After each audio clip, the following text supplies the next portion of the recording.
بسم الله الرحمن الرحيم.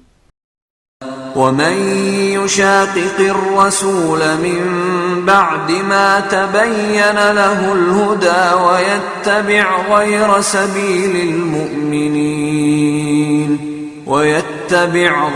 سبيل المؤمنين نوله ما تولى ونصله جهنم وساءت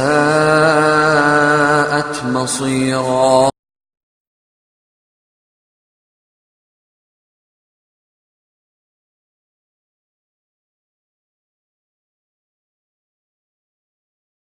السلام عليكم ورحمة الله وبركاته.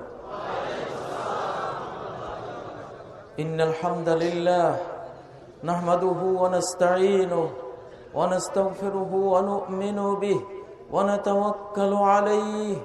من يهد الله فلا مضل له ومن يضلل فلا هادي له، وأشهد أن لا إله إلا الله وحده لا شريك له، وأشهد أن محمدا عبده ورسوله.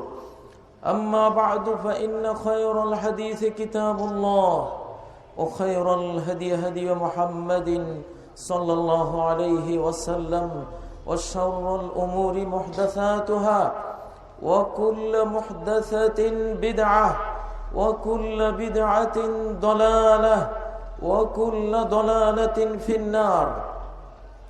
أعوذ بالله من الشيطان الرجيم. بسم الله الرحمن الرحيم. وإذ قال إبراهيم رب اجعل هذا البلد آمنا واجنبني وبني أن نعبد الأصنام. الذين آمنوا ولم يلبسوا إيمانهم بظلم أولئك لهم الأمن وهم مهتدون. ولقد أوحي إليك وإلى الذين من قبلك لئن أشركت ليحبطن عملك ولتكونن من الخاسرين. بل الله فاعبد وكن من الشاكرين. إن الله وملائكته يصلون على النبي. يا أيها الذين آمنوا صلوا عليه وسلموا تسليما.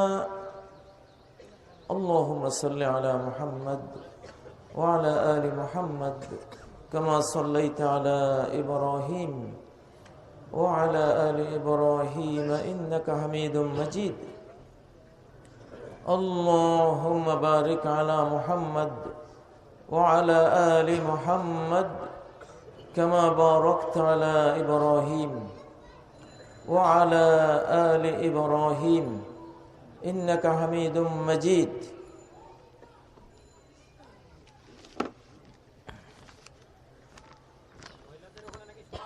কামারজুরি মসজিদে তাইয়্যিবাহের উদ্যোগে আয়োজিত তাফসীরুল কোরআন মাহফিল 2016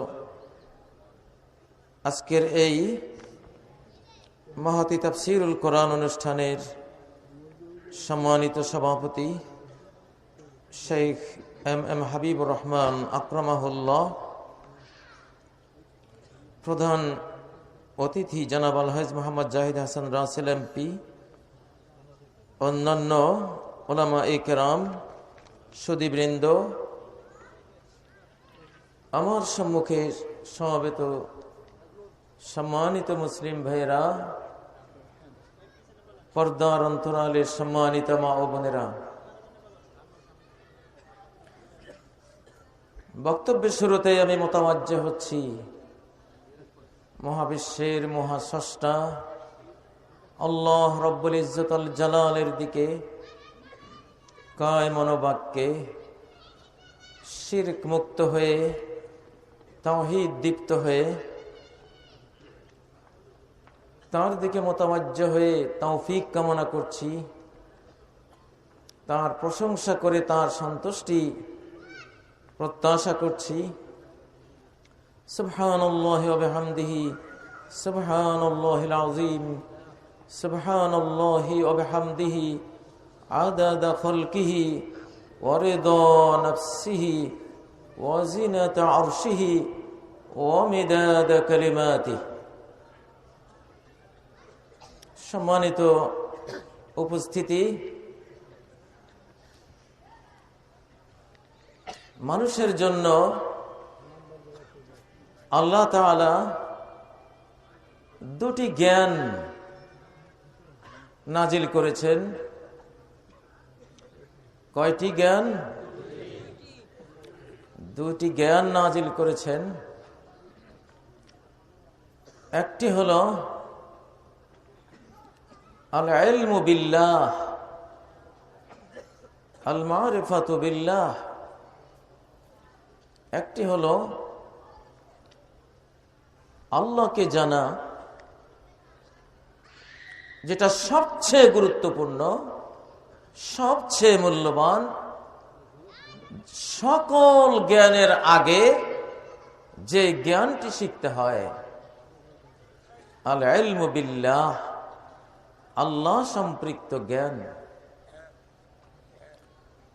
দ্বিতীয় যে জ্ঞানটি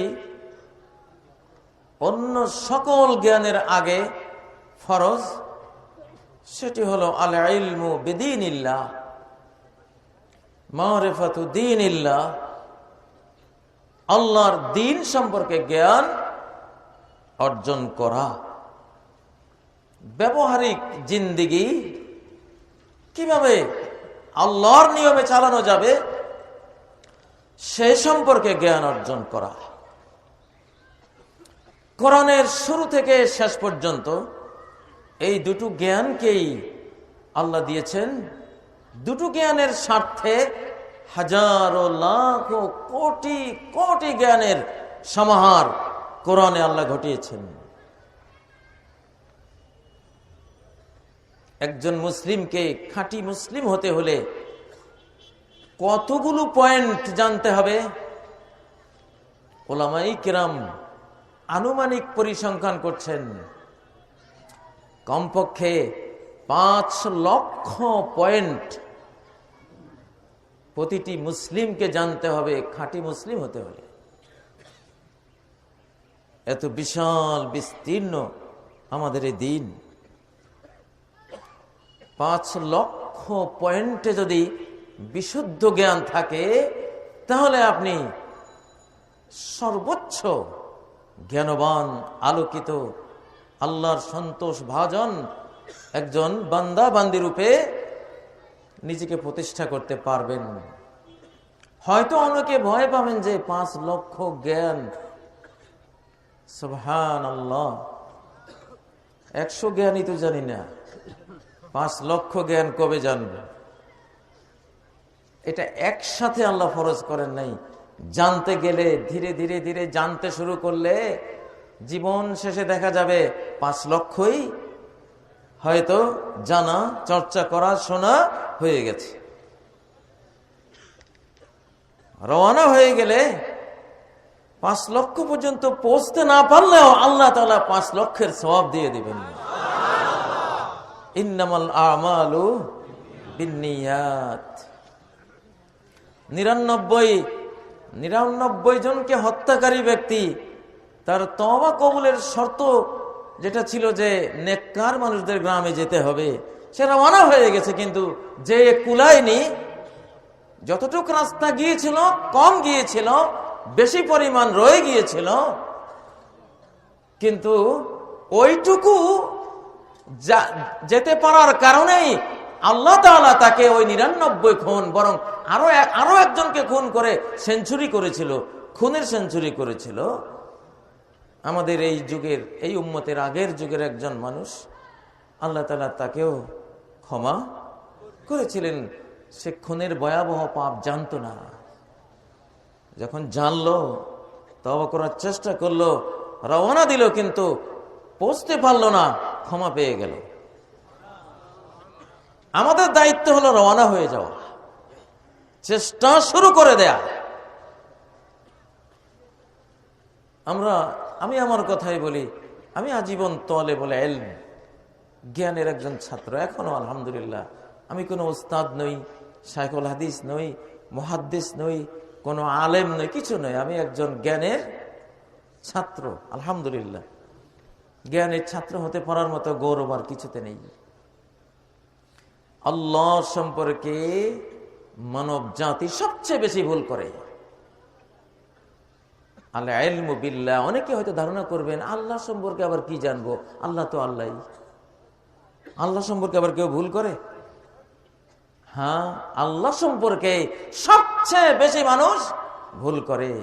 খ্রিস্টানরা ভুল করে, প্রায় 250 কোটি খ্রিস্টান, এত ডক্টর, এত প্রফেসর, এত জ্ঞানী গুণী বিজ্ঞানীতে ভরা, কিন্তু এই জ্ঞানী গুণী বিজ্ঞানী মানুষগুলি আল্লাহ সম্পর্কে 250 কোটি খ্রিস্টান, 250 কোটি তারা রং সিদ্ধান্তে পড়ে আছে, অন্ধকারে পড়ে আছে।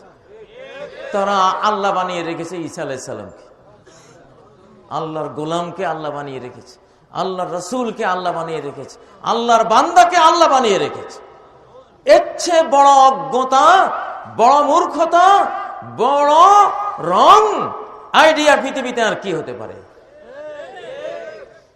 আইনস্টাইন পর্যন্ত এই ভুলের মধ্যে, নিউটন পর্যন্ত এই ভুলের মধ্যে। বর্তমান যারা মহাশূন্যে রকেট উড়ায় তারাও এই ভুলের মধ্যে। বিষয়টি কত কত কত কত মারাত্মক যে মানুষ সবচেয়ে বেশি বিভ্রান্ত কাকে নিয়ে? কাকে নিয়ে? আল্লাহকে নিয়ে। আল্লাহকে নিয়ে বিভ্রান্ত। আল্লাহ সম্পর্কে আইডিয়া ক্লিয়ার নাই, খ্রিস্টানদের নাই, ইহুদিদের নাই। ওয়াকালাতিল ইয়াহুদু উযায়রুন ইবনুল্লাহ, ইহুদিরা বলে, সূরা তাওবার 29 নম্বর আয়াত, ইহুদিরা বলে উযাইর আল্লাহর ছেলে। আল্লাহকে বাবা বানিয়ে দিছে, আল্লাহকে বাবা বানিয়ে দিছে। আল্লাহ কি বাবা হন? উনি খালেক, লাম ইয়ালিদ ওয়া লাম ইউলাদ, জন্ম দেননি, জন্ম গ্রহণ করেননি। সালাতের মাসালা মাসাইল শেখার আগে আল্লাহর মাসালা শিক্ষা করা ফরজ। যাকাতের মাসালা শিক্ষার আগে আল্লাহর মাসালা শিক্ষা করা ফরজ। হজের মাসালা শিক্ষার আগে আল্লাহর মাসালা শিক্ষা করা ফরজ। মা বাবাকে চেনার আগে আল্লাহকে চেনা ফরজ। নিজেকে চেনার আগে আল্লাহকে চেনা ফরজ। আগে নিজেকে নয়, আগে কাকে? আল্লাহকে চিনতে হবে। আল্লাহকে চিনলে নিজেকে চিনবেন। আল্লাহর পরিচয় হারিয়ে ফেললে নিজের পরিচয় হারিয়ে ফেলবেন। মোবাইল কোম্পানির মোবাইল সিমে যে নাম্বারটা দেয়া হয়, ওই নাম্বারটা যদি নষ্ট করে ফেলা হয়, ওই সিম বেকার। ওই সিমের সাথে আর টাওয়ারের কোনো যোগাযোগ হবে না। হবে? ওই সিম ব্যবহার করে যতই হ্যালো বলার চেষ্টা করবেন, কোনো হ্যালোই যাবেও না, আসবেও না। ঠিক না? কারণ নাম্বার হারিয়ে ফেলেছে। মানুষের বিশ্ব পরিচয়ের নাম্বার হলো আল্লাহর তাওহীদ, আল্লাহর একত্ববাদ। 01 নাম্বার কি? 01 আল্লাহর তাওহীদ।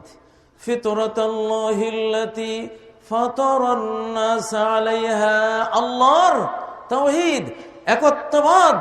এই একত্ববাদের উপরে আল্লাহ মানুষকে সৃষ্টি করেছেন। এক নাম্বার দিয়ে মানুষের হৃদয়ের সিম কার্ডে আল্লাহর একত্বের নাম্বার দিয়ে, 1 নাম্বারটি দিয়ে মানুষকে পৃথিবীতে পাঠিয়েছেন। আগে আল্লাহর পরিচয়। কার পরিচয়? সিমে যেমন আগে কোম্পানির পরিচয়, গ্রামীণ, না এয়ারটেল, না বাংলা লিঙ্ক, না কোনটা, ঠিক না? ঠিক। আগে আমাদের ভিতরে কার পরিচয়? আল্লাহর পরিচয়। বাংলাদেশের মানুষ আল্লাহর পরিচয়ের গুরুত্ব দেয় না। আল্লাহর পরিচয়ের গুরুত্ব নাই। টুপি 5 কলি হবে না 2 কলি হবে, গোল হবে না লম্বা হবে, খুব গুরুত্ব, খুব গুরুত্ব, ঠিক না?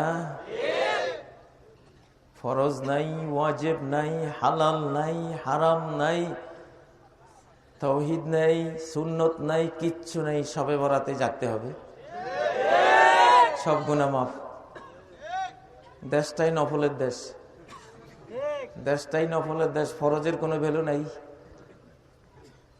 ওভার ডিউটির দেশ, বেসিক ডিউটির কোনো ভ্যালু নাই। কোন সরকার, কোন কোম্পানি, কোন গার্মেন্ট শিল্পপতি তার কোন কর্মচারীকে ওভার ডিউটি করতে দিবে যদি বেসিক ডিউটি সে না আসে? দেবে? দেবে?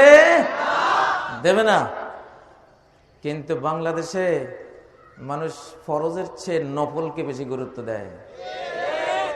এটা শুধু কাজী ইব্রাহিমের বক্তব্য নয়, যিনি মরে গেছেন হাজী শরীয়তুল্লাহ রাহিমাহুল্লাহ, উনি একটা আন্দোলন করিয়েছিলেন, নফল আন্দোলন নয়, ফারাইজি আন্দোলন।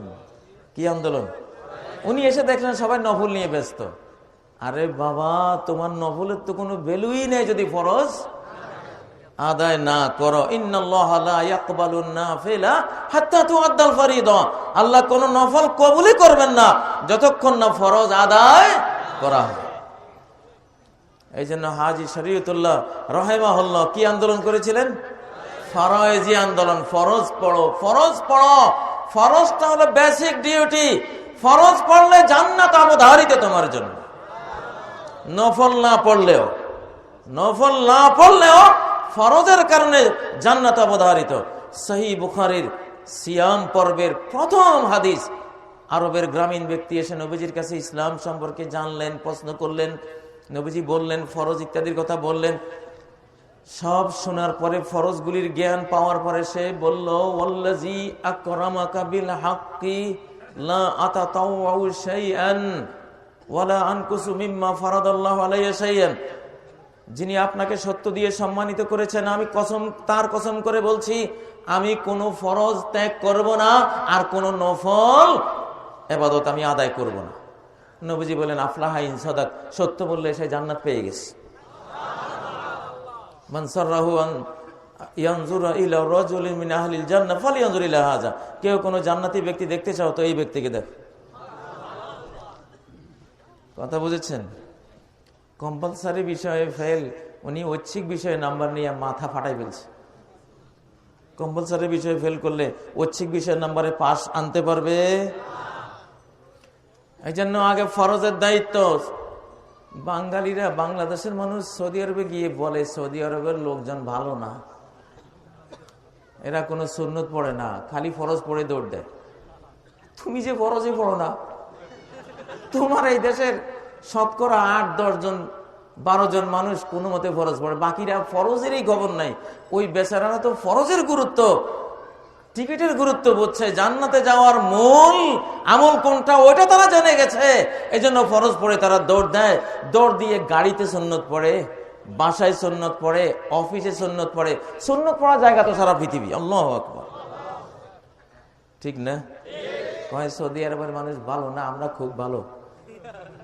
আমরা আল্লাহটা পড়ে, নবীরটা পড়ে। মুসাফির অবস্থায়ও জোহর 12 রাকাত পড়ে।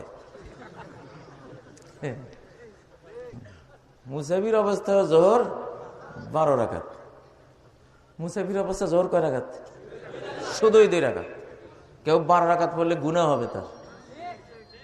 সাল্লাইতু মা রাসূলিল্লাহ সাল্লাল্লাহু আলাইহি সাল্লাম ওয়া মা আবি বকরিন ওয়া ওমর ওয়া উসমান ওয়া আলী ফালাম ইয়াকুনু ইউসাল্লুন আকসারা মিন রাকাতাইন। আব্দুল্লাহ ইবনে ওমর বলেন, আমি মুসাফির অবস্থায় নবীজির সাথে সালাত পড়েছি, আবু বকরের সাথে, ওমরের সাথে, ওসমানের সাথে, আলীর সাথে, সবার সাথে পড়েছি। কখনো তারা মুসাফির অবস্থায় জোহর, আসর, এশা এগুলি 2 রাকাতের বেশি পড়তেন না। মাগরিব 3 তো 3 থাকবে, ফজর তো 2 আছে, 2 আছেই। ফজরের সুন্নতটা নবীজি পড়তেন, আর এশার ভিতরটা মুসাফির অবস্থায় পড়তেন, আর কোন সুন্নত পড়তেন না। প্রিয় ভাইরা, ফরজ সম্পর্কে জ্ঞান অর্জন করা আগে ফরজ। এই জন্য আমি বলেছিলাম দুইটা জ্ঞান, একটা হলো আল্লাহ সম্পর্কিত জ্ঞান। এই বাংলার মুসলমানরা 1,00,000 মুসলমানের মধ্যে 99,999 জন আল্লাহকে চিনেন না। আল্লাহ সম্বন্ধে কোনো জ্ঞান নেই। বিসমিল্লাতে বলবে আল্লাহ তো সব জায়গায় আছে। এই তো সর্বনাশ করলা, এই তো আউট হয়ে গেলা ইসলাম থেকে। 4 ইমাম বলছেন কাফের।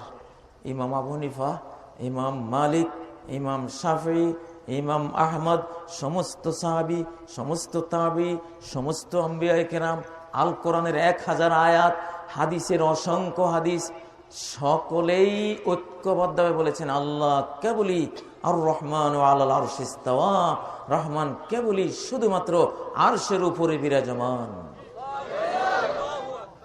সব জায়গায় তিনি নেই, সব জায়গায় তার দয়া আছে, সব জায়গায় তার সৃষ্টি আছে, সব জায়গায় তার নিয়ন্ত্রণ আছে, সব জায়গায় তার কুদরত ক্রিয়াশীল আছে, সব জায়গায় তার রিজিক আছে, সব জায়গায় তার রহমত আছে। রব্বানা ওয়াসি'তা কুল্লা শাইইন রাহমাতাও ওয়া ইলমা, হে আমাদের রব, সবকিছুকে আপনার দয়া বেষ্টন করে রেখেছে, আপনার জ্ঞানও বেষ্টন করে রেখেছে। বাংলাদেশে এসে সব জায়গায় আল্লাহর রহমত আছে, আল্লাহর রিজিক আছে, আল্লাহর কুদরত আছে, আল্লাহর নিয়ন্ত্রণ আছে, এইটা বলতে গিয়ে ভুল করে বলে দিছে কয় সব জায়গায় আল্লাহই আছে। ইবলিস কি সূক্ষ্ম চাল চাললো। আছে কি আল্লাহর রহমত সব জায়গায়, আছে কি আল্লাহর কুদরত, আছে কি আল্লাহর রিজিক, আছে কি আল্লাহর নিয়ন্ত্রণ, আল্লাহর হেদায়েত, আল্লাহর সমস্ত কিছুর জ্ঞান এবং তার ব্যবস্থাপনা, নির্বাহী ক্ষমতা সর্বত্র বিরাজমান। ইলেকট্রন, নিউট্রন, প্রোটনের ভিতরেও তারই ক্ষমতা বিরাজমান, ঠিক না? কিন্তু তিনি কোথায় বিরাজমান? এখন আল্লাহর রহমত, কুদরত, রিজিক সব জায়গায় আছে, এটা বলতে গিয়ে যদি ভুল করে বলে ফেলেন যে আল্লাহই সব জায়গায় আছে, তাহলে ঈমান থাকলো? আল্লাহ বলতে গিয়ে যদি আব্বা বলে ফেলেন, হ্যাঁ, এইভাবে ভুল করলে কেমনে হবে? অঙ্কটা যে কি ভয়ানক ভুল করলেন। বলতে হবে আল্লাহর রহমত সব জায়গায়, আল্লাহর কুদরত সব জায়গায়, আল্লাহর শক্তি সব জায়গায়, আল্লাহর নিয়ন্ত্রণ সব জায়গায়, আল্লাহর ব্যবস্থাপনা সব জায়গায়, তার উলুহিয়ত সব জায়গায়, তার রুবুবিয়ত সব জায়গায়, তার আসমা হুসনার প্রভাব সব জায়গায় সর্বত্র বিরাজমান। তিনি আরশের উপরে বিরাজমান। ঠিক আছে না?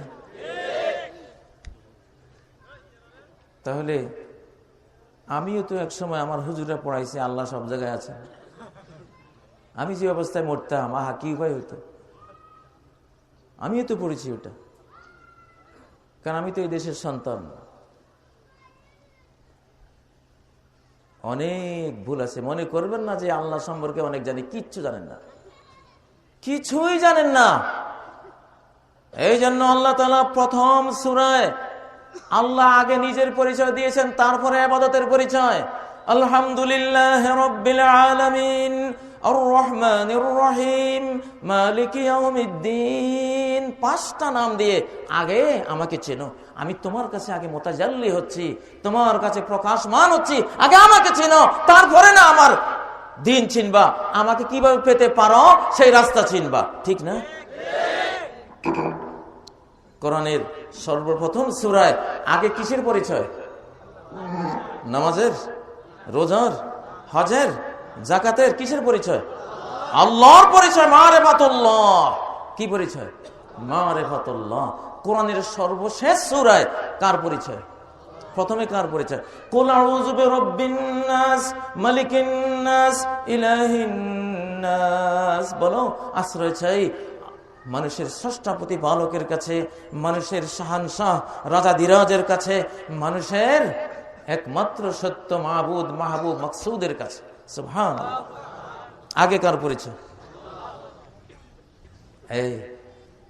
এখানে গন্ডগোল হয় বেশি, ঠিক না? যেহেতু আল্লাহকে আমরা জানি না, এই জন্য নামাজের গুরুত্ব নাই, কারণ নামাজ তো আল্লাহরই হুকুম। আল্লাহকে চিনি না, আল্লাহর হুকুমকে চিনব কি? এই তুমি সুদ খেও না, কার হুকুম? আল্লাহর হুকুম। ওইটা আর এমন কি? কারণ সে তো আল্লাহকে চেনে নাই, এই জন্য আল্লাহর হুকুম কেউ চেনে নাই। মানুষ খুন করবা না, মহাপাপ, কার হুকুম? আল্লাহর হুকুম। আরে আল্লাহ আছে কি নেই এটাই তো সন্দেহ। তো আল্লাহ যদি বলেন খুন করো না, তো এটার কি গুরুত্ব? নাউজুবিল্লাহ মিন যালিক। আল্লাহ আছে কি নেই সন্দেহ আছে? আল্লাহ নাই কিছু লোকেরা বলে। এই যুগে আর কেউই কোনো কথা বলে পার পেয়ে যাবেন এই সুযোগ নাই। কোরআন বুঝবার, অনুধাবন করবার, এমনকি কোরআনের প্রতিটি আয়াত যেগুলি দেখা সম্ভব সেগুলি দেখারও এখন যন্ত্র আবিষ্কার হয়ে গেছে। হল্যান্ডের হেলসিঙ্কি বিশ্ববিদ্যালয়ে এক নাস্তিককে এনে তার 2 হাতে ইলেকট্রনিক চুড়ি পরিয়ে দেওয়া হলো। ইলেকট্রনিক চুড়ি পরিয়ে স্ক্যানার যন্ত্র সেট করা হলো। তাকে বলা হলো তুমি আল্লাহকে অস্বীকার করো, দেখি তোমার ভেতরটা কি তোমার মুখের মতো আল্লাহকে অস্বীকার করে না স্বীকার করে, আমরা আজকে দেখব। কোরআনের দাবি পৃথিবীতে কোনো নাস্তিক নাই, কারণ নাস্তিক যেগুলি এগুলি আসলে এগুলি খুব চরিত্রহীন মানুষ, খুবই ভুগী লোভী মানুষ, দুনিয়ার সস্তা ভোগ বিলাস দেদারসে করার জন্য 40 বছর বয়স পর্যন্ত আল্লাহকে অস্বীকার করে, 40 বছর পরে টুপি মাথায় দেয়। জার্মানির এক বিজ্ঞানী বলেছেন 40-এর পরে কেউ নাস্তিক থাকতে পারে না, কারণ 40-এর পরে 39 বছর বয়সে বুড়ো হয়ে যায় মানুষ। সুবহানাল্লাহ, মানুষ যখন 40 বছর, সৌরবর্ষের 40, সৌরবর্ষের 39, চান্দ্রবর্ষের 40 যখন হয় তখন মানুষের শক্তি আস্তে আস্তে যেতে শুরু করে। 40-এর পরে আর নাস্তিকবাদ থাকে না। তো নাস্তিকের 2 হাতে, এটা মুসলমান দেশ না, হল্যান্ড খ্রিস্টান দেশ, নাস্তিককে ইলেকট্রনিক চুড়ি পরিয়ে দিয়ে সে যখন আল্লাহকে অস্বীকার করে সেই মুহূর্তে তার ব্রেইনের প্রতিক্রিয়া কি, তার ব্রেইনের ভীতি কেন্দ্র, ভয়ের যে সেন্টার মার্কেজ আছে সেখানে কি প্রতিক্রিয়া হয় তারা রেকর্ড করতেছে। দেখে যে সে যখনই বলতেছে আল্লাহর বিরুদ্ধে আল্লাহ নাই, সাথে সাথে তার মস্তিষ্কের ভীতি সেন্টারটা থরথর করে কাঁপুনি শুরু করে দিয়েছে এই কথার ভয়ে। আল্লাহু আকবার। মুশরিকের শিরকের ভয়াবহতার ভয়ে আকাশ থরথর করে কেঁপে বিদীর্ণ হয়ে যেতে চায়, ফেটে যেতে চায়। ঠিক ওই নাস্তিকের ব্রেইনও স্ক্যানার যন্ত্র দেখাচ্ছে যে যখনই আল্লাহর বিরুদ্ধে কথা বলছে তার ব্রেইনের ভীতি সেন্টার থরথর করে সেলগুলি কাঁপতেছে। আল্লাহু আকবার। কি মিয়া সাহেব, ভিতরেই অবস্থা কা? মুখে বলো আল্লাহর বিরুদ্ধে কথা, ভিতরে তো পুরা দেখা যায় আস্তিক। উপরে নাস্তিক, ভিতরে কি আস্তিক। আল্লাহু আকবার। ওয়াজাহাদু বিহা ওয়াস্তাইকানাতহা আনফুসুহুম যুলমান ওয়া উলুওয়া। ফেরাউন জানতো আল্লাহ একজন আছেন, কোনো সন্দেহ নাই, কিন্তু আল্লাহকে মানলে যে আমার রাজত্ব থাকে না। আমি যে রব্বুকুমুল আলা সেজে আছি, মুসার আল্লাহকে মানতে গেলে আমার এগুলি সব বাদ দিয়ে মুসের হাতে তুলে দিতে হয়। আমি এই ভোগ, এই রাজত্ব, এই জাকজমক, এই শান শওকত কেমনে বর্জন করি? অতএব না, এটা মানা যাবে না। কিন্তু ওরা সব বুঝতো, ঠিক না? প্রিয় ভাইয়েরা, তাহলে আগে আমরা কাকে জানবো? আল্লাহ তাআলাকে জানবো। তারপর কি জিনিস জানবো? আল্লাহর দিনকে জানবো। কিসে, কোন জিনিসকে জানবো? আল্লাহর দিনকে জানবো। আল্লাহর দিন কি জিনিস? কোরআনে যা আছে, হাদিসে যা আছে, এটা আল্লাহর দিন। কোরআন আর হাদিসের বাইরে কোনো দিন নেই। মুসলমান হতে হবে কোরআন হাদিস বেসড মুসলমান। বাস, কোন পীর সাহেব বেসড মুসলমান নয়, দরবার শরীফ বেসড মুসলমান নয়, আস্তানা শরীফ বেসড মুসলমান নয়, কাজী ইব্রাহিম বেসড মুসলমান নয়, অন্য কোন হুজুর বেসড মুসলমান নয়। মুসলমান শুধুই কোরআন এবং সুন্নাহ বেসড মুসলমান। বাস, তাহলে বিশ্ব মুসলিম ঐক্যবদ্ধ হয়ে যাবে। আমরা কালেমা পড়েছি কোনটা? লা ইলাহা ইল্লাল্লাহ, আশহাদু আল্লা ইলাহা ইল্লাল্লাহ ওয়া আশহাদু আন্না, বাস আল্লাহ বেস্ট, রাসূল বেস্ট। ঠিক আছে, আর কিছু না, আর কিছু না। আর কিছু হতে গেলেই সমস্যা। কাজী বেস্ট মুসলমান হলে কাজী হুজুরের একদল, ঠিক না? হাবিবুর রহমান বেশ মুসলমান হলে হাবিব সাহেবের একদল, অমুক পীর সাহেবের একদল। আউলিয়া বেশ মুসলমান, অমুক অলির একদল, অমুক অলির একদল, ওই অলির একদল, ঠিক না? আস্তানা বেশ মুসলমান হতে গেলে এই আস্তানা শরীফের এক কিসিম মুসলমান, ওই আস্তানা শরীফের আরেক প্রকারের মুসলমান, ওই দরবার শরীফের আরেক রকমের মুসলমান, ঠিক না? কত পদের মুসলমান যে দুনিয়াতে আছে আল্লাহ গফুর রহিম জানেন। কেন কেন এই ভুলটা করতে হয়েছে? হুজুর বেস্ট হওয়ার কারণে, ইমাম বেস্ট হওয়ার কারণে, পীর বেস্ট হওয়ার কারণে, আস্তানা বেস্ট, দরবার শরীফ বেস্ট, এগুলি হওয়ার কারণে এই দুরবস্থা। এগুলি সবকিছু পদতলে নিষ্পেষিত করে আসুন কালিমা তাইয়্যিবা লা ইলাহা ইল্লাল্লাহ মুহাম্মাদুর রাসূলুল্লাহ ভিত্তিক মুসলমান হব। আমরা সবাই কোরআন সুন্নাহ ভিত্তিক মুসলমান হব, তাহলে সবাই ভাই ভাই হয়ে যাবে ইনশাআল্লাহ, ঠিক না?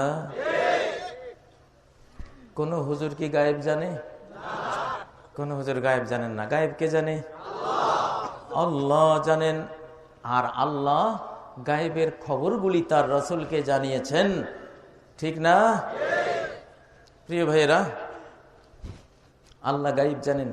এই জন্য আল্লাহর দ্বীনে আপনি এই যুগের সমস্ত জ্ঞান আল্লাহর কোরআনে, নবীর হাদিসে আপনারা পেয়ে যাবেন।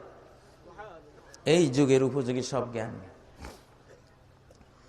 ধরুন একটা মোবাইল কিনলেন, মোবাইল কেনার সাথে সাথে মোবাইল কোম্পানি আপনাকে মোবাইলের একটা চার্জার দেবে। চার্জার দেবে না? কারণ চার্জার না দিলে এই মোবাইল কেনা না কেনা এক সমান, কোনো লাভ নাই, ঠিক না? আল্লাহ আমাদেরকে বিলিয়ন বিলিয়ন শত শত কোটি সেল বিশিষ্ট মোবাইল দিয়েছেন, ব্রেইন, এই ব্রেইন দিয়েছেন, হার্ট দিয়েছেন, হার্টের ভিতরেও একটা বিবেক আছে। মানুষ দুইটা ব্রেইন রাখে, একটা ব্রেইন মাথায় আর একটা ব্রেইন হার্টের ভিতরে। আইনস্টাইন, নিউটন, যত গ্যালিলিও, যত যত বিজ্ঞানীরা পার হয়ে গেছে, এরা শুধু মাথার ব্রেইনটা সন্ধান পেয়েছে, হার্টের ব্রেইনটার সন্ধান কেউই পায়নি। হার্টের ব্রেইনের সন্ধান কোরআন দিয়েছে। আফালাম ইয়াসিরু ফিল আরদি ফাতাকুনা লাহুম কুলুবুন ইয়াকিলুনা বিহা। তারা কি জমিনে হাঁটাচলা করে না? দেখুন, হাঁটলে বুদ্ধি বাড়ে।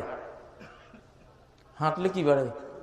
কোরআনের আয়াত বলছে, সূরা হজের 46 নম্বর আয়াত, হাঁটলে বুদ্ধি বাড়ে।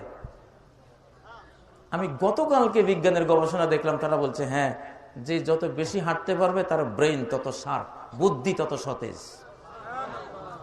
আল্লাহ বলছেন আফালাম ইয়াসিরু ফিল আরদি, এরা কি জমিনে সায়ের করে না, হাঁটে না, ভ্রমণ করে না? ভ্রমণ করা ঘোড়ায় চড়েও হয়, উঠে চড়েও হয়, বাসে, প্রাইভেট কারে, জিপে, কত কিছুতে হয়। কিন্তু আগের যুগে সবচেয়ে ভ্রমণ হইতো হেঁটে। কি দিয়ে? পায়ে হেঁটে। তো নবী সাল্লাল্লাহু আলাইহি সাল্লামের হাঁটাটা ছিল জারিউল মেশিয়া। আবু হুরায়রা বলেন, তিরমিজির শামাইলে তিরমিজির হাদিস, মা রাআইতু আহাদান আসরা ফি মাশিয়াতিহি মির রাসূলিল্লাহি সাল্লাল্লাহু আলাইহি ওয়াসাল্লাম, কোন মানুষকে মুহাম্মদুর রাসূলুল্লাহ সাল্লাল্লাহু আলাইহি ওয়াসাল্লামের মতো এত দ্রুত হাঁটতে আমি আর দেখি নাই। লাকান্নামা তুতওয়া লাহুল আরদ, যেন পৃথিবীটা তার জন্য ছোট্ট করে দেয়া হচ্ছে, এত জোরে হাঁটে। এখন হার্টের চিকিৎসা দেয়া হচ্ছে, মিনিটে 100 কদম। মিনিটে কত? 100 কদম হাঁটতে পারলে, ডেলি 30 মিনিট এভাবে হাঁটতে পারলে আপনার হার্টের রোগ ভালো হয়ে যাবে ইনশাআল্লাহ। মিনিটে 100 কদম আমি হাঁটতে পারি আলহামদুলিল্লাহ। মিনিটে 100 কদম, এটা নবীজির সুন্নত। কার সুন্নত? নবীর সুন্নত। এই জন্য এই যুগে ওই সুন্নতের কি বিজ্ঞান, কি উপকারিতা, কি মেডিকেল দৃষ্টিভঙ্গি এই সুন্নতের মধ্যে আছে, আল্লাহ তাআলা আবিষ্কার করিয়ে দেখিয়ে দিচ্ছেন আপনাদেরকে। আমি বলছিলাম যে মানুষের হার্টের একটা ব্রেইন আছে, কুলুবুন ইয়াকিলুনা বিহা, এমন হার্ট যে হার্ট দিয়ে তারা আকলের কাজ নেবে, বুঝের কাজ নেবে। তার মানে কি হার্টের ভিতরে একটা ব্রেইন আছে। এটা এখন বিজ্ঞানীরা পেয়েছেন, হার্টের একটা ব্রেইন আছে 40,000 সেল বিশিষ্ট। এর এক একটা সেল মাথার ব্রেইনের 5,000 সেলের সমান। আল্লাহু আকবার। তো এই যে ব্রেইন, এই যে হার্ট, এটার একটা চার্জার আছে। কি আছে? এই ব্রেইনের চার্জার হলো আল কোরআনুল কারীম। যার কোরআন তেলাওয়াত নাই তার ব্রেইন ড্যাম, ফিউজ, তার ব্রেইন এই যুগে অচল। বিজ্ঞানীরা বলছেন যখন কেউ কোরআন তেলাওয়াত করে, তুসদিরুল আসওয়াতুল কুরআনিয়াতু সিলসিলাতান মিনাল আমওয়াজিল আকলিয়া ফাতামুররু বিকুল্লি খালিয়াতিন মিন খালায়াদ দিমাগ। যেই কোনো ব্যক্তি কোরআন তেলাওয়াত যখন করে, কোরআনের শব্দ থেকে একটা ইন্টেলেকচুয়াল সাউন্ড ওয়েভ, একটা বুদ্ধিমান শব্দ তরঙ্গ বেরিয়ে মাথার ব্রেইনের প্রতিটি কোষে কোষে পাসিং করে, ঢুকে পড়ে। হার্টের প্রতিটি কোষে কোষে ঢুকে পড়ে, হার্টকে প্রাণবন্ত করে, ব্রেইনকে জীবন্ত করে, বুদ্ধিদীপ্ত করে। ব্রেইনের কোথাও কোনো সেল মৃত্যুবরণ করলে ওটাকে জাগিয়ে তোলে। আল্লাহু আকবার। এই চার্জার কি ইউজ করেন? আজকে রাত্রে গিয়ে এক পাতা পড়ে কাল সকাল থেকে শুরু করব। ওয়াকাযালিকা আওহাইনা ইলাইকা রূহাম মিন আমরিনা।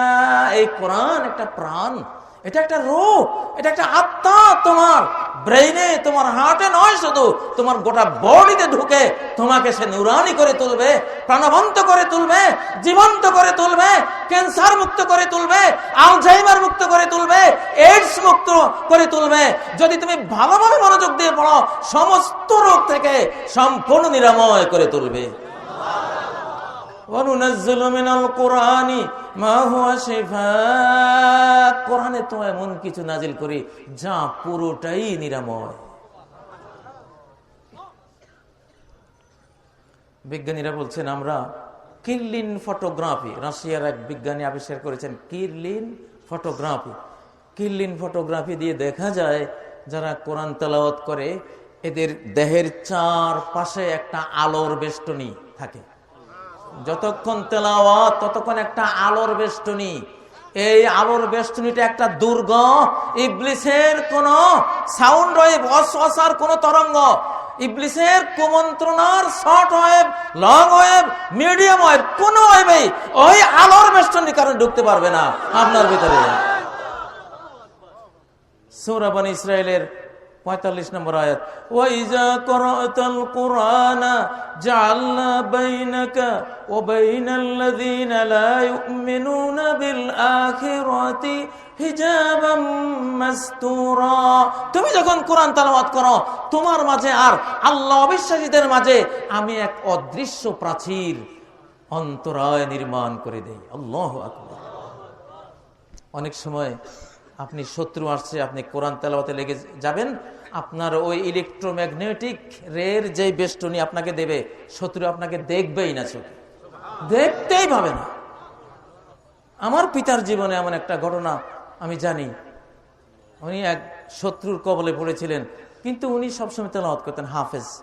হাফেজ মাওলানা আব্দুল গনি হাফেজ ছিলেন। রিক্সায় বসলে তেলাওয়াত, গাড়িতে বসলে তেলাওয়াত, ট্রেনে বসলে তেলাওয়াত, ক্ষেত নিয়ে গেলে তেলাওয়াত, সবসময় তেলাওয়াত করতেন। শত্রু বেষ্টিত হয়েছিলেন, উনি বসে বসে কোরআন তেলাওয়াত করছেন।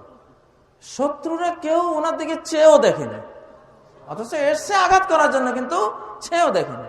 পরে উনি আশ্চর্য, পরে উনি বুঝছেন যে এটা ওই তেলাওয়াতের কারণে নজরে আসেনি। নবী সাল্লাল্লাহু আলাইহি সাল্লামকে মারার জন্য এত বড় পাথর নিয়ে আবু লাহাবের স্ত্রী আসতেছে। আবু বকর বলেন, ইয়া রাসূলুল্লাহ, আপনাকে তো মারার জন্য আসছে।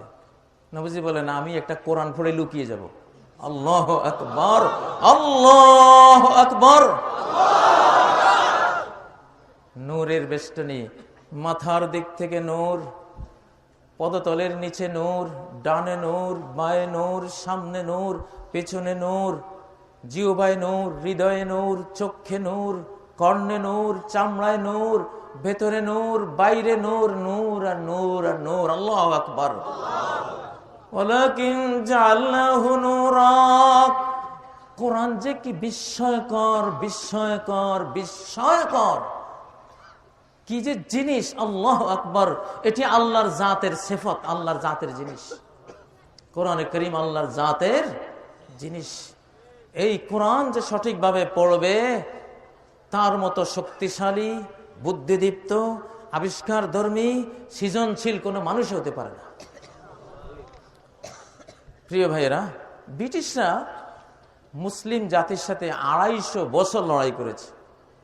ওই লড়াইয়ের সময়ে তারা দেখতো আমাদের এত উন্নত মানের উইপন্স, এত অত্যাধুনিক অস্ত্র এগুলির মোকাবেলা করে এরা লাঠি, ছোটা, তীর, বল্লম এগুলি দিয়ে।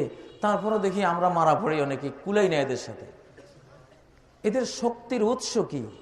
এই মুসলিম জাতির প্রত্যেকটা সদস্যের এই শক্তি পাওয়ার কোত্থেকে আসে? 50 বছর গবেষণার পরে ওদের কাছে ধরা পড়েছে। তখন ওরা বলেছে যে মুসলমানদের শক্তি সামর্থ্যের উৎস হলো মক্তব, ভোরের মক্তব, ভোরের মক্তব, কোরআনের মক্তব। 3-4 বছরের সন্তানকে পুরো কোরআন আদ্যপান্থ পড়িয়ে দেওয়া হয়, লক্ষ লক্ষ কোরআনিক ওয়ার্ড তার মুখে যখন জারি হয়ে যায়, তার গোটা ব্রেইন, হার্ট, বডির কম্পিউটার সফটওয়্যারকে প্রতিটি আয়াতে নবায়ন করে, আপগ্রেড করে। এখন বিজ্ঞানীরা বলছেন যে যখন আমরা সালাতে তেলাওয়াত করি, ব্রেইনের পুরো সফটওয়্যার আপগ্রেড হয়ে যায় প্রতিবার। আল্লাহু আকবার। এই জন্য যারা সুন্দরভাবে সালা পড়ে এরা খুব আবিষ্কারধর্মী হয়। ইউরোপিয়ান ভদ্রলোক বিজ্ঞানীরা ওদের গায়ের গন্ধে যখন ওদের পাশে কেউ গণাতে পারতো না, কারণ গোসল করা ছিল ওদের ধর্মে ওই সময় কুফরি কাজ। হাম্মামখানায়, গোসলখানায় যাওয়া কুফরি কাজ। হাসির কথা বলছি না, বাস্তব।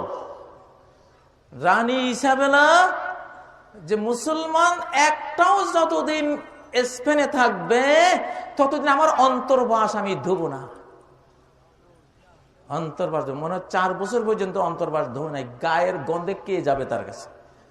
ওদের এক রানী মারাই গেছে, ওই পোশাক না ধোয়ার ব্যাকটেরিয়ায় আক্রমণ করে পরে মারাই গেছে সে। এই যখন ছিল আজকের বিজ্ঞানীদের বাপ দাদাদের অবস্থা, গায়ের গন্ধে কেউ গণাতে পারতো না। ওই সময় আমরা গোসল করেছি প্রতিদিন। ওরা তো গোসলে শিখছে আমাদের কাছে, বিজ্ঞান শিখেছে আমাদের কাছে। কিছুদিন আগে আমেরিকার এক বিজ্ঞানী ক্লাস নিচ্ছেন, সেখানে তো ইংরেজ বিজ্ঞানীদের অনেক অনেক নাম, কিন্তু তার পাশে হাজার হাজার নাম আছে যেগুলি ছাত্ররা কিছু চিনে না। প্রশ্ন করলো, এই নামগুলি কাদের? এগুলো তো চিনে না। তখন ওস্তাদ বলল, শোনো, আজকে সত্য কথা বলবো, এই যে সব নাম তোমরা দুর্বোধ্য নাম, ইবনে রুশদ, এবেরোস, ইবনে সিনা, এল জেব্রা, আল ইদ্রিসি, কত কত কত মুসলিম নাম, এই যে এগুলি তোমরা বুঝো না, এগুলি সব মুসলিম বিজ্ঞানীদের নাম। মুসলিম বিশ্ব খেলাফতের যদি পতন না হতো, আজকে নোবেল পুরস্কারের পরিমাণ হতো 3 লক্ষ, আর 3 লক্ষ নোবেল বিজয়ী হতো শুধুই মুসলিমরা। কিন্তু দুর্ভাগ্য, তাদের সেই বিশ্ব শক্তি তারা হারিয়ে আমরা সব চুরি করে নিয়ে এখন বড় লোক, জমিদার। চোরাই মালের এখন স্বীকৃতি পাওয়া যাচ্ছে, চোরাই মালের স্বীকৃতি শুরু হয়েছে, আলহামদুলিল্লাহ। প্রিয় ভাইয়েরা, কত দুঃখ, আজকে মুসলমানরা কোরআন পড়ে না। আমি বুঝি, আমি এই বয়সেও এখনো তো রাত দিন স্টাডি নিয়ে থাকি, এই মাহফিল সে। আমার মতো একটা লোক এত দৌড়দৌড়ি করতে পারে না। যদি না কোরআন হতো, কোরআন যদি না পড়তাম আমি পারতাম না। আলহামদুলিল্লাহ, আমি ভিতরে এনার্জিটা পাই আল্লাহর কোরআন থেকে। একটু তেলাওয়াত করলে দেখি, হ্যাঁ আলহামদুলিল্লাহ, সফটওয়্যার আপগ্রেড, সফটওয়্যার। হাসেন, কোরআন ইউজাদ্দিদ বারমাজাতাকাল দিমাগিয়া, আপনার ব্রেইন সফটওয়্যারকে প্রতিটি সূরা প্রতিটি আয়াত আপগ্রেড করবে, নবায়ন করবে। কেন কোরআন পড়েন না? কেন পড়েন না? আল্লাহু আকবার। কেন ফজরে ঘুমিয়ে থাকেন? কয় যে ফজরে যদি কেউ সূর্যি মামা জাগার আগে উঠবো আমি জেগে, যদি সূর্যি মামা জাগার আগে আপনি জাগতে পারেন তাহলে কি পাবেন? এমন এক ভিটামিন, প্রোটিন, এমন এক এনার্জেটিক বস্তু আপনি লাভ করবেন, সারাটা দিন আপনি ফুর্তিমান থাকবেন, কর্মচঞ্চল থাকবেন, কর্মতৎপর থাকবেন, অবসাদ মুক্ত থাকবেন, সারা দিন শ্রম দেবেন, আপনি ক্লান্ত হবেন না। বিস্ময়কর ব্যাপার হলো, এই হরমোনকে বলা হয় ডোপামিন হরমোন। এই ডোপামিন হরমোন মানুষের ব্রেইনের পরতে পরতে প্রবাহিত হয় সূর্য ওঠার আগে। সূর্য ওঠার আগে যদি মানুষ জাগে, বহু এই হাদিসটি 1400 বছর আগের বুখারীর হাদিসের মধ্যে নবীজি বলে গেছেন, আল্লাহু আকবার,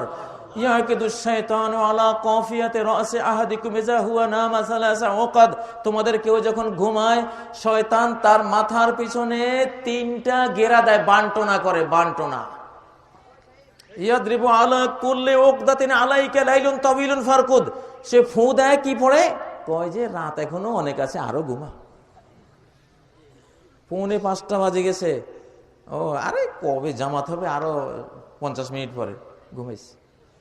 এরপরে শয়তান এই যে হাত পা টিপি শুরু করছে, এমন খেদমতের ছোটে তো 8টা বাজে যাচ্ছে গিয়া, ঠিক না? শয়তান মাথার পেছনে গেরা দেয়, 3টা গেরা, প্রত্যেকটা গেরা মারে আলাইকা লাইলুন তাওয়িলুন ফারকুদ। শয়তানও তো ফকিরি করে, কি করে? ফকিরি করে। ওই বজ্জাত আমাদেরকে জাহান্নামী বানাবার জন্য যে কত কৌশল করে, ঘুমাইলে সেই ফকিরি করে, মাথার পেছনে 3টা বান্টনা মারে। তারপর যদি সে জেগেই সুবহানাল্লাহ, আলহামদুলিল্লাহ, লা ইলাহা ইল্লাল্লাহ, যে কোনো একটা আল্লাহর নাম উচ্চারণ করে, একটা গেরা খুলে গেল, বান্টনা একটা শেষ হয়ে গেল। ফাইন তাওয়াদ্দা ইন হাল্লাতু উকদা, যদি ওযু করে আরেকটা টোনা, আরেকটা বাঁধ খুলে গেল। ফাইন সাল্লা ইন হাল্লাতু উকদা, যদি ফজরের সালাত পড়ে আরেকটা গেরাও খুলে গেল। ফাসবাহা নাশীতান তাইয়িবান নাফস, ভোরের সালাত সূর্যি মামা জাগার আগে উঠবো আমি জেগে, যদি এই কাজটা করতে পারে আর ফজর পড়তে পারে, সারা দিন নাশীত, অ্যাক্টিভ, কর্মতৎপর, এনার্জেটিক থাকবে, তাইয়িবান নাফস, মন ফুরফুরে আনন্দময় থাকবে। নবীজির এই হাদিসের এই আনন্দটা কোত্থেকে আসে? এখন মেডিকেল সায়েন্স বের করেছে, এটা আসে ডোপামিন হরমোন থেকে, যেটা সূর্য ওঠার আগে মানুষের ব্রেইনে প্রচুর পরিমাণে সাপ্লাই হয়, যদি মানুষ জাগতে পারে, যদি জাগতে পারে। আর যদি তুমি না জাগো, ঘুমিয়ে থাকো, ডোপামিন হরমোনের সেই অত্যন্ত জরুরি সেই উপাদানটা তুমি পেলে না।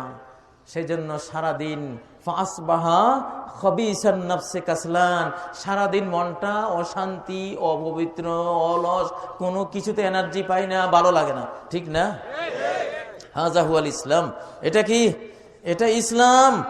আমি তো ইসলামের এখন যেখানে হাত দেই সেখানেই দেখি সুবহানাল্লাহ, দিন দুনিয়ার সমস্ত কল্যাণ, সমস্ত বিজ্ঞান, সমস্ত প্রজ্ঞা প্রতিটি বিধানের পরতে পরতে জমজমের পানির মতো প্রবাহিত হয়ে চলেছে। সুবহানাল্লাহ। তোমরা আসো ভাইয়েরা, বোনেরা, সবাই ইসলামের দিকে আসো। কোন দিকে? ইসলামকে যত মারবে, ইসলাম তত সুবাস ছড়াবে।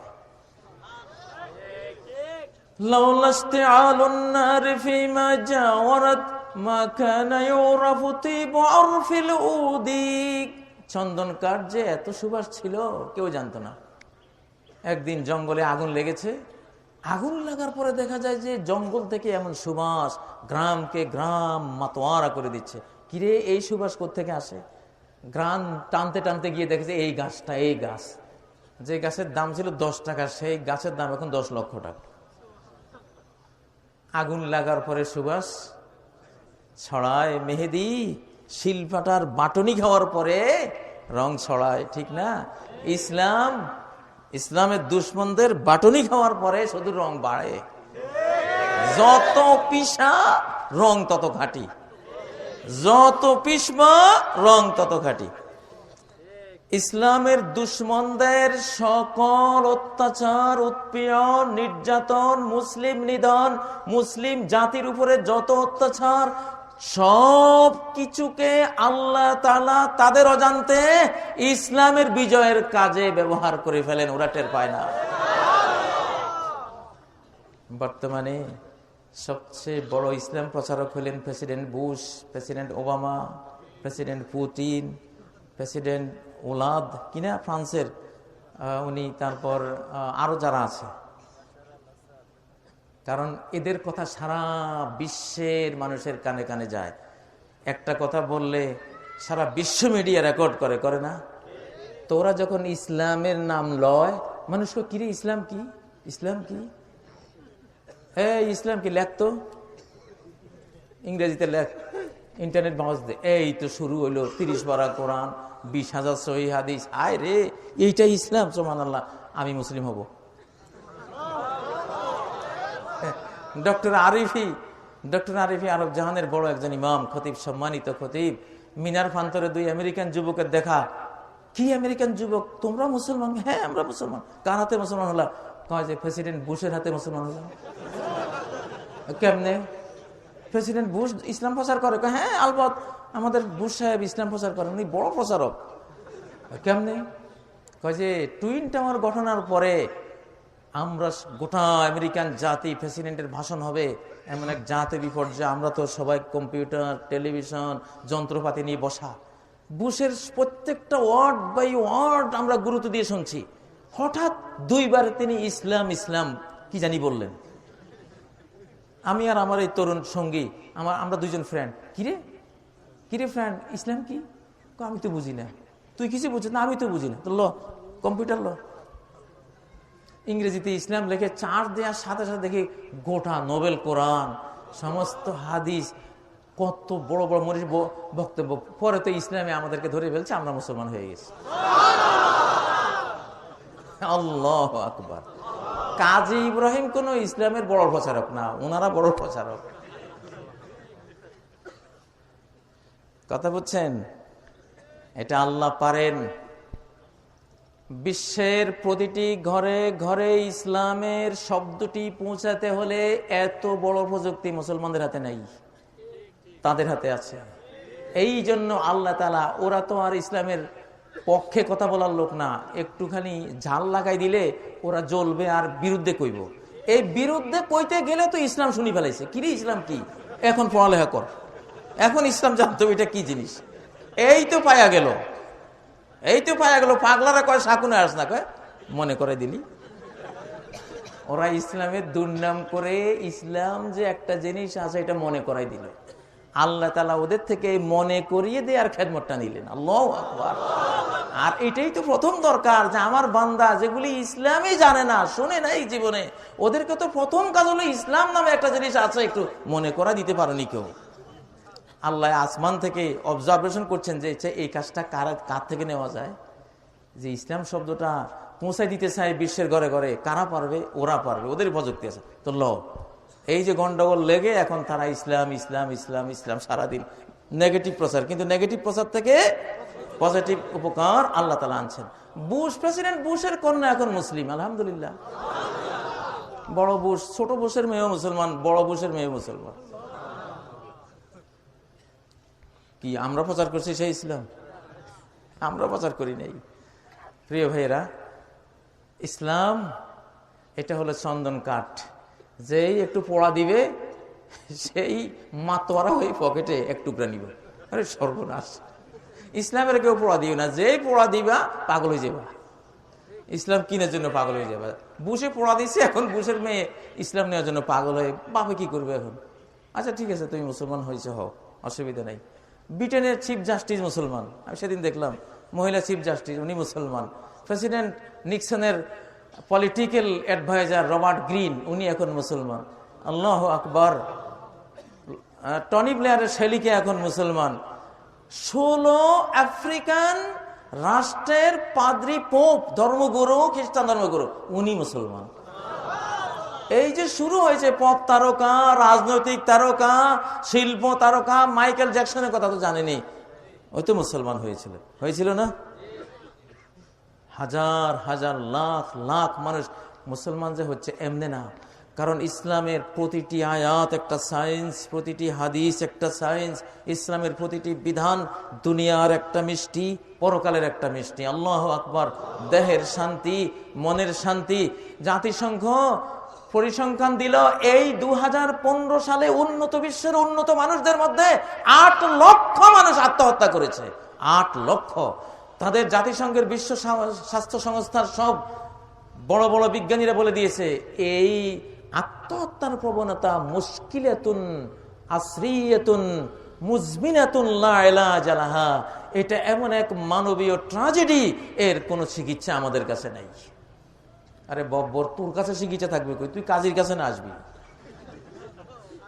তুই বাংলাদেশের এক মুক্তবের শিক্ষকের কাছে যা। গোটা জাতিসংঘের বিজ্ঞানীরা যেই মনোরোগ, মনোযন্ত্রণা, মনোবেদনা, মনোদুঃখ, মনোটেনশন চিকিৎসা করতে অক্ষম হয়ে বলে দিয়েছে আমরা আর পারলাম না। বাংলার সবচেয়ে ছোট মুক্তবের সবচেয়ে ছোট হুজুর এই সমস্যার সমাধান করে দিতে পারবে অনায়াসে করে দিতে পারবে। মানব হৃদয় সমস্ত টেনশন, মনোরোগ থেকে মুক্তি পায় শুধু একটি জিনিস দিয়ে, সেটি হলো ঈমান। মানুষকে ঈমান দিয়ে দাও, মানুষকে তার স্রষ্টাকে সেজদার সবক দিয়ে দাও, এই মানুষ টেনশন মুক্ত হয়ে আত্মহত্যা করবে না, আত্মাকে বাঁচিয়ে রাখার জন্য সে তৎপর হয়ে উঠবে ইনশাআল্লাহ। ঠিক নয় কি? আল্লাযীনা আমানু ওয়া লাম ইয়ালবিসু ঈমানাহুম বিযুলম, যারা ঈমান এনেছে ঈমানের সাথে কোনো শিরিক মিশায়নি, ফরমালিন মিশায়নি, হ্যাঁ, কোনো কার্বাইড মিশায়নি, খারাপ কিছু মিশায়নি। উলাইকা লাহুমুল আমন, এই সচ্চা ঈমানদারের জন্য দুনিয়ার সর্বাবস্থায় নিরাপত্তা, সুখ বরাদ্দ করে দেওয়া হবে। তার কোনো টেনশন নাই। সুবহানাল্লাহ।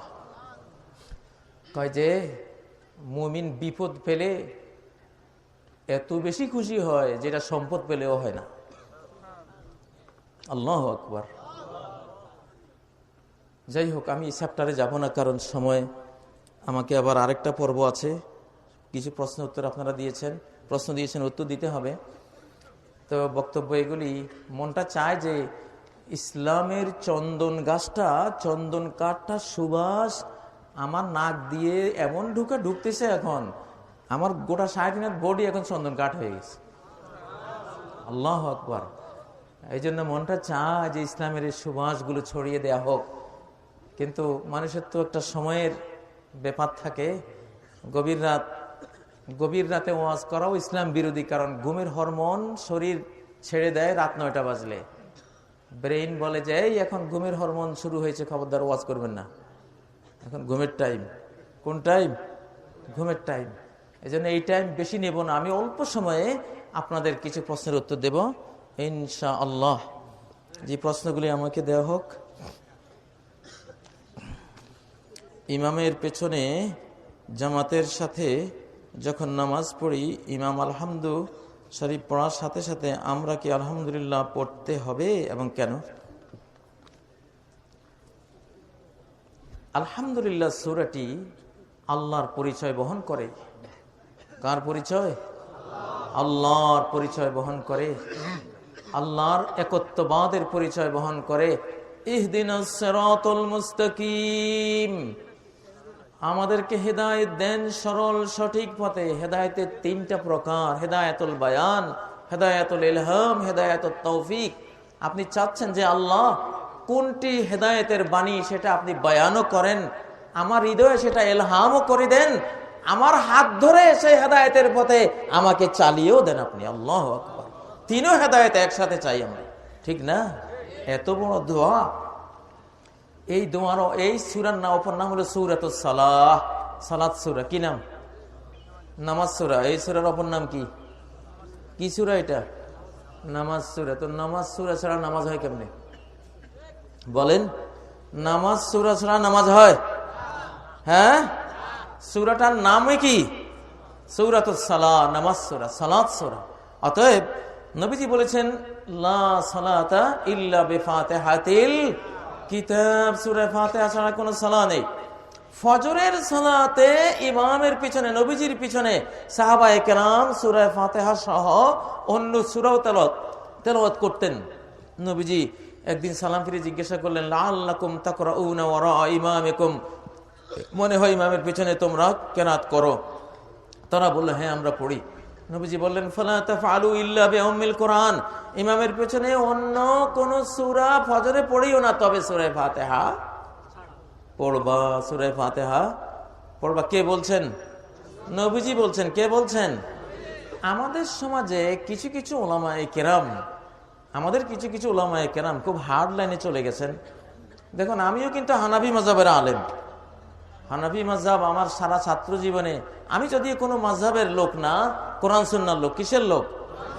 কিন্তু জন্মসূত্রে হানাফি মাযহাবের ছিলাম। আমার বাবা মাওলানা হাফেজ আব্দুল গনি মুহাদ্দিস, বিখ্যাত মুহাদ্দিস, বাংলার বড় বড় আলিয়া মাদ্রাসার ওস্তাদরা, এখন যারা ওস্তাদি করে এরা ওনার ওস্তাদ। হ্যাঁ, উনি এদের ওস্তাদ ছিলেন। উনিও তো এই মাযহাবের ছিলেন, আমার নানারাও এই মাযহাবের ছিলেন। তো আমরা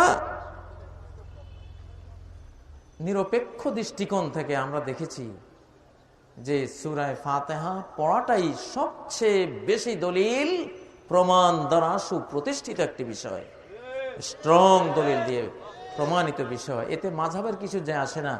সূরা ফাতিহা সম্বন্ধে হানাফি মাযহাবের উলামারা বলেছেন ইকরা বিহা ফি নাফসিক, মনে মনে পড়ো, মনে মনে পড়ো। আচ্ছা, এটা তো হাদিস দ্বারা প্রমাণিত হলোই, কোরআন হাদিস দ্বারা প্রমাণিত হলোই। তারপর এই দেশের কোন আলেম না জানে? সব আলেমরাই একটা বিষয়ে একমত, যে সবাই বলে, সব আলেমরাই বলেন, হানাফি মাযহাবের উলামারা সবাই বলেন যে চার মাযহাব হক। চার মাযহাব কি? হক। আচ্ছা, আপনাদের কথাই ধরলাম, চার মাযহাব যদি হক হয়, তাহলে আমিন জোরে বলা, বুকে হাত বাঁধা, সূরা ফাতিহা পড়া, এগুলি সব তিন মাযহাবে আছে। শাফি মাযহাবে আছে, হাম্বলি মাযহাবে আছে, মালিকি মাযহাবে আছে। তো আপনারাই তো বলেন চারু মাযহাব কি? হক। তো চারু মাযহাব যদি হক হয়, তাহলে তিন মাযহাবে তো এটা আছে, ওরা আমিন জোরে বলে, ওরা বুকে হাত বাঁধে, ওরা সূরা ফাতিহা পড়ে, তাহলে এটা না হক হলো কেমনে? হ্যাঁ, আপনারাই তো বলেন যে চারু মাযহাব হক। আমরা মাযহাবী দৃষ্টিকোণ থেকে নিতে বাধ্য না, আমরা নিতে বাধ্য কোরআন থেকে, হাদিস থেকে। আমরা তো হাদিস থেকে প্রমাণ দিলামই, তারপরে আপনাদের কথা দিয়ে আপনাদেরকে বলছি, আপনারা তো বলছেন চার মাযহাব হক, তাহলে চার মাযহাব হক হলে আমিন জোরে বলা, তো শাফি মাযহাবের সবাই আমিন জোরে বলে, বুকে হাত বাঁধে, ওরা সূরা ফাতিহা পড়ে, তারাও তো হক, আপনারাই বলছেন। তাহলে তাদের এই মাসলাকে আপনারা কেন এটার বিরুদ্ধে আপনারা বক্তব্য দেবেন? এটা কি দেওয়া উচিত? দেওয়া উচিত নয়। যাই হোক, আমরা কারো বিরুদ্ধে কথা বলবো না, কারো বিরুদ্ধে কোনো উষ্মাও প্রকাশ করবো না। আসলে এটা উচিত নয়, এটা মাসালা জ্ঞানের বিষয়। কি বিষয়? জ্ঞানের বিষয়। আমরা মুসলিম ভাই ভাই, জ্ঞানের বিতর্ক তর্ক হতেই পারে। এগুলো নিয়ে কোনো কারো বিরুদ্ধে অবস্থান নেয়া, এটা যেন আল্লাহ রাসূলের বিরুদ্ধে অবস্থান নেয়া। কারণ এই জিনিসগুলি তো রাসূলের সুন্নাহ হিসাবে আমরা করছি। আমাদের লোকজন, সারা বিশ্বের মুসলমানদের বিশাল একটা দল, তারা এগুলি আমল করছে। তো এগুলি নিয়ে আসলে কোন রকমের কটূক্তি করা, এটা যেন প্রকারান্তরে হাদিসের বিরুদ্ধে চলে যায়। কারণ আমিন জোরে বলা আমরা কোথায় পেলাম? আমাদের ব্রেইনের ভিতর থেকে বের করলাম, না বুখারীর হাদিস, মুসলিমের হাদিস, সহিহ হাদিস থেকে বের করলাম? সহিহ হাদিস থেকে বের করা হলো না? হ্যাঁ, সহিহ বুখারীতে আছে যে আম্মানা ইবনু যুবাইর ওয়া আম্মানা মান খালফা হাত্তা ইন্না লিল মাসজিদে লালাজ্জাতান।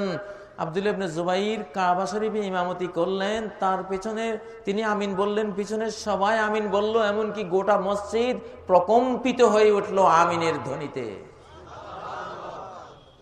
নাসিরউদ্দিন আলবানী আরেকটা সহিহ হাদিস নিয়ে আসেন, কানা রাসূলুল্লাহ সাল্লাল্লাহু আলাইহি ওয়াসাল্লাম ইজা ক্বরাআ গায়রিল মাগদুবি আলাইহিম ওয়ালাদ-দাল্লিন ক্বালা আমিন ওয়া রাফআ বিহা সাওতা।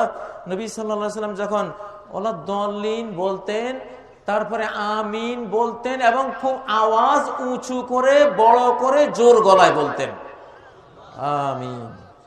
তাহলে এগুলি তো যারা বলে তারা তো হাদিস থেকেই নিয়ে বলে। তো আপনি যদি তাদেরকে ঘায়েল করেন, সমালোচনা করেন, সমালোচনাটা তো তাদের গায়ে যাচ্ছে না, যাচ্ছে কোথায়? হাদিসের গায়ে যাচ্ছে। কোথায় যাচ্ছে? হাদিসের উপর গিয়ে পড়ছে। তো এটা তো ঠিক না। আর যেখানে আমাদের ইমাম আবু হানিফা রহিমাহুল্লাহ সহ সব ইমামরা বলেছে রেজা সাহাল হাদিস ফাহুয়া মাযহাবি, হাদিস সহিহ হলে এটাই তো মাযহাব। এটাই কি কোরআন সুন্নাহ মানাই হলো মাযহাব।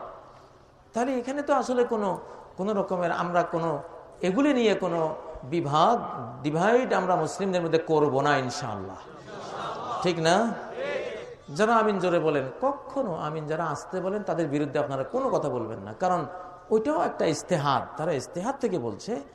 একদিন হয়তো তারাও দলিল প্রমাণ ঘাটতে ঘাটতে বুঝতে পারবে যে জোরে বলাটাই দলিলের দিক থেকে অধিকতর শক্তিশালী। যদিও আসতে বলারও কিছু উলামায়ে কেরাম বা কিছু হাদিস আছে, কিন্তু সনদের দিক থেকে অত স্ট্রং নয়। তবু যেহেতু তারাও হাদিস থেকে বলছেন, আমরা তাদের বিরুদ্ধে একটা কথাও বলতে পারি না। এটা অন্যায়, এটা আমরা বলবো না, বলা উচিত না। যত ব্রেইন তত রকমের বুঝ, ঠিক না?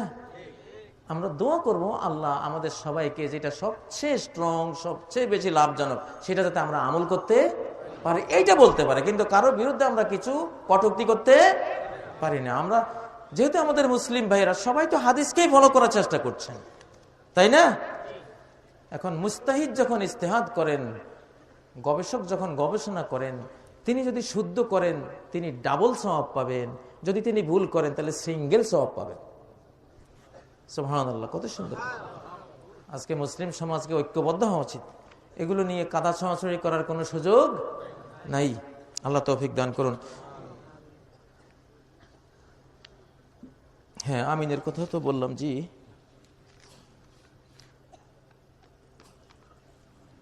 আরেকটা প্রশ্ন দেন।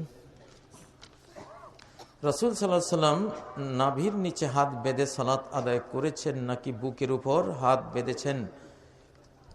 নাভির নিচে হাত বাঁধার নবীজি থেকে কোনো হাদিস সহিহ সনদে আসেনি।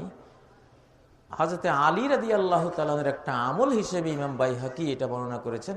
তাহতা সুররা কানাত ইয়াদুহু তাহতা সুররা, ওনার আলীর, হযরত আলীর হাত নাভির নিচে ছিল। এবং এই বর্ণনাটি সম্পর্কে বাইহাকি বলেছেন দাঈফুন, এটি দুর্বল। এটি কি দুর্বল।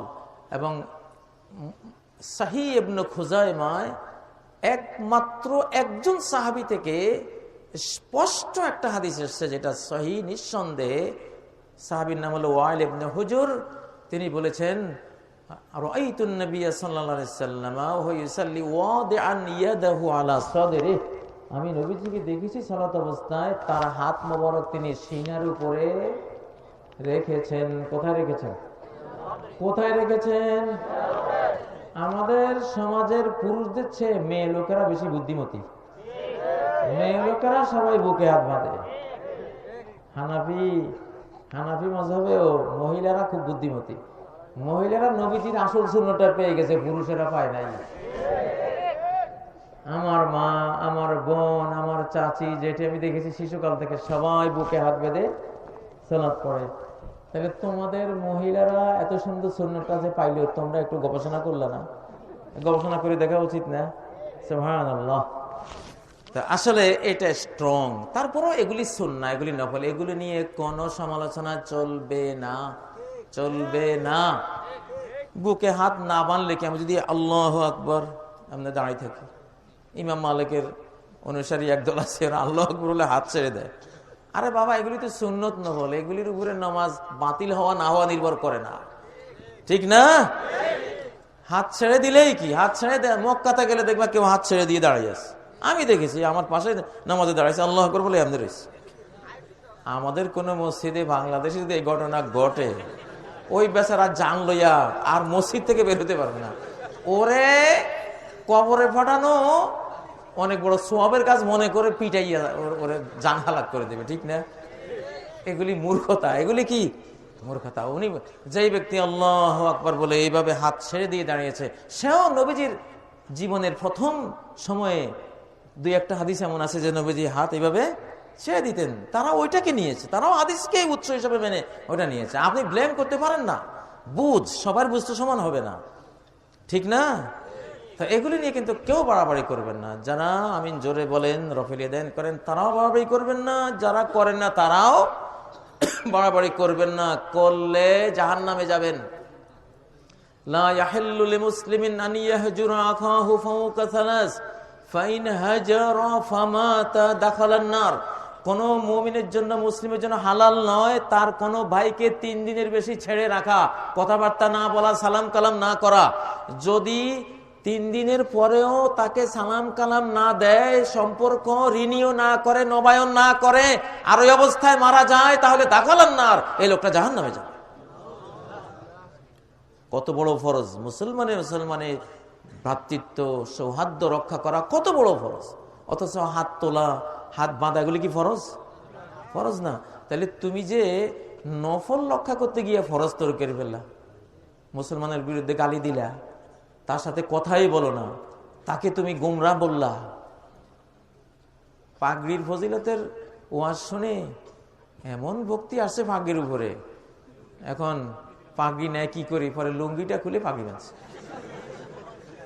লুঙ্গি খুলে পাগড়ি, দরকার হলে লুঙ্গি খুলে ফেলামু, আমার পাগড়ির ফজিলত যাইতে দেব না, ঠিক না? মুসলমানে ভ্রাতৃত্ব রক্ষা করা ফরজ। ইন্নামাল মুমিনুনা ইখওয়া, এক মুমিন আরেক মুমিনের ভাই ছাড়া অন্য কিছু হতেই পারে না, দুশমন হতেই পারে না, বৈরী হতেই পারে না। কত মারাত্মক কথা! ফরজ, ভ্রাতৃত্ব রক্ষা ফরজ। এই ফরজ যাকাত থাক, আমিন যদি জোরে বলস তো তোর আর এই মসজিদে জায়গা নাই। এই যে কথাটা, এটা হইলো ফরজ তরক করিয়া নফল রক্ষার যে আন্দোলন, সেইটা 5 টাকা লাভের জন্য 5 লক্ষ টাকা লস। 5 টাকা লাভের জন্য জমিন 1 বিঘত লইয়া, 1 হাত লইয়া মারামারি লাগছে, মামলা মোকদ্দমা লাগছে। 1 হাতের মামলা সারাইতে গিয়া 5 একর বিক্রি করতে হয়েছে। এই হইল যারা জোরে আস্তে রফিয়া দেন, এগুলো নিয়ে একেবারে মার কাট সমাজে এই বেচারারা ওই 1 হাতের জন্য 5 একর হারায়। 1 হাতের জন্য। এটা কি বুদ্ধিমানের কাজ না আহাম্মকের কাজ? খবরদার কোন মুসলমান এই আহাম্মকের কাজ করবে না। কেউ যদি আপনার গায়ে পড়ে, এই ভাই তুমি জোরে আমিন বললা কেন, চুপচাপ চলে যাবেন ঘরে। কি ওয়াইজা খাতাবাহুমুল জাহিলুনা ক্বালু সালামা, কোন অজ্ঞ যদি তাকে কোন কটু বাক্য দিয়ে সম্বোধন করে, সালাম দিয়ে আস্তে বিদায় হয়ে যাও, কোনো কথাবার্তা বলো না, দরকার নাই। আল্লাহর হক আল্লাহ তাআলাই একদিন প্রতিষ্ঠা করবেন, ঠিক না? ইনশাআল্লাহ। জানাজার সালাতে সূরা ফাতিহা পড়তে হবে কিনা? তিলকা সুন্নাহ, ইবনে আব্বাস বলেছেন তিলকা সুন্নাহ, আরে এটাই তো সুন্নত। এবং হানাফি ওলামারাও, অনেক ওলামারা ফতোয়া দিয়েছেন বতরে দোয়া পড়না জায়েজ হে, দোয়া হিসেবে সূরা ফাতিহা পড়া জানাজার মধ্যে বৈধ। হানাফি ওলামারাও ফতোয়া দিয়েছেন। আর নবী সাল্লাল্লাহু আলাইহি সাল্লামের জানাজাগুলিতে প্রথম তাকবীর পরে আল্লাহু আকবার বলে আউযুবিল্লাহি মিনাশ শাইতানির রাজিম বিসমিল্লাহির রহমানির রহিম আলহামদুলিল্লাহি রাব্বিল আলামিন, তিনি কোনো সানা পড়তেন বলে কোনো দলিল নাই, ডাইরেক্ট সূরা ফাতিহা। একজন মৃত ব্যক্তি আপনার কাছে যত দোয়া পাওয়ার অধিকার রাখেন, সেই সমস্ত দোয়ার মধ্যে সবচাইতে বড় দোয়া হলো আলহামদুলিল্লাহি রাব্বিল আলামিন। তাহলে আপনার মাকে আপনি সবচেয়ে বড় দোয়াটা থেকে কেন আপনি মাহরুম করলেন? আপনার বাবাকে কেন মাহরুম করলেন? আপনার মাইয়েতকে কেন মাহরুম করলেন? মাহরুম করতে করতে নিজে যখন মারা যাবেন, নিজেও তো এই দোয়া থেকে মাহরুম হয়ে যাবেন কিনা? তবে মাহরুমি আর চাই না। আমরা সূরা ফাতিহা পাওয়ার মতো সৌভাগ্য নিয়ে মরতে চাই। কারা কারা চান? আল্লাহুম্মা, আল্লাহ আপনি কবুল করেন, আমিন। হাত নামান। সুদের টাকায় বাড়ি বানিয়ে সে বাড়িতে থাকা যাবে কি? আর এখন তওবা করলে সে পাপ মোচন হবে কি? আধুনিক বিজ্ঞান গবেষণা দেখা যাচ্ছে হারাম খাওয়া অল্প বয়সে অকাল মৃত্যুর অন্যতম কারণ। এখানে মৃত্যুর সময়টা আল্লাহ নির্ধারণ করেন, কিন্তু আল্লাহ নির্ধারণ যখন করেছেন তখন জানছেন যে এই লোকে হারাম খাবে, তখন হায়াতটা কমাই দিয়েছেন। জানছেন যে এই লোকটা হালাল খাবে, নেক কাজ করবে, তখন হায়াতটা বাড়িয়ে দিয়েছেন। ওলা ইয়াজিদু ফিল উমরি ইল্লাল বির, সহিহ হাদিসে বুখারীতে এসেছে যে নেক কাজ মানুষের হায়াতকে বৃদ্ধি করে, বরকতময় করে, দীর্ঘ করে, বাড়িয়ে তোলে, আর বদ কাজ হায়াতটাকে কমিয়ে দেয়। বিজ্ঞানীরা বলছেন একটা সিগারেট খেলে 1 মিনিট হায়াত শেষ। এইভাবে 500 সিগারেট খাইলে কয়শো মিনিট গেল, এইভাবে হিসাব করেন।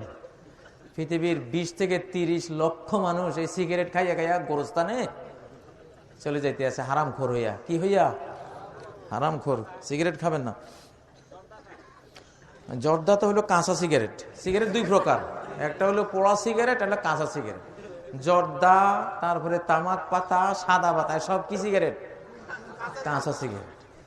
কাঁচাটা আরো মারাত্মক। সুদের টাকায় বাড়ি বানান, হ্যাঁ, সুদের টাকায় বাড়ি বানালে সে বাড়িতে কি করবেন? সুদের টাকায় বাড়ি বানিয়েছেন। আর নবীজি বলেছেন আল হারামু আসাসুল খারাব, যেই কোনো হারাম হইল ছাড়া বাড়ি হওয়া, উজাড় বাড়ি হয়ে যাওয়ার অন্যতম কারণ। ফাতিলকা মাসাকিনুহুম খাওয়িয়াতাম বিমা যালামু, ওই দেখো ওদের বাড়িঘর দুয়ার খালি পড়ে আছে, প্রদীপ জ্বালাবার, বাতি জ্বালাবারও কোনো বংশধর বেঁচে নেই, সব চলে গিয়ে ঘরটা শূন্য। কেন? ওই যে জুলুম করেছে, হারাম করেছে। হারাম খাবেন, বাড়িতে বংশে বাতি জ্বালাবার লোকও থাকবে না, নিপাত হয়ে যাবে। খবরদার কেউ হারাম দিয়ে কোনো বিল্ডিং ইত্যাদি বানাবেন না। যদি বানিয়ে থাকেন, কত কোটি টাকা দিয়ে হারাম বিল্ডিংটা বানিয়েছেন, তত কোটি টাকা ওই হারাম টাকাগুলি যাদের থেকে নেওয়া হয়েছিল অন্যায়ভাবে, তাদের নামে তত কোটি টাকা সদকা করে দিলে বাড়িটা আপনার জন্য বৈধ হবে। যদি 50 কোটি টাকা দিয়ে বাড়ি বানান, 50 কোটি টাকায় হারাম ছিল, তাহলে 50 কোটি টাকা ওই টাকাগুলি যারা বৈধ মালিক ছিল, যাদের থেকে অন্যায়ভাবে আপনার হাতে এসছে, হারাম হইতে আসছে, ওদের নিয়ত করে যে আল্লাহ তাদেরকে আপনি সওয়াব দেন, ওদের নিয়ত করে 50 কোটি টাকা যদি আরো সদকা করে দেন, তারপরে বাড়িটা আপনার হবে। কথা বুঝেছেন? মূল্য শোধ করে দেবেন। কি করে দেবেন? মূল্য শোধ করে দেবেন। বাস, আমার মনে হয় প্রশ্ন তো খুব খালি বরকতে হচ্ছে। এই এত প্রশ্ন আমি দিতে পারবো না।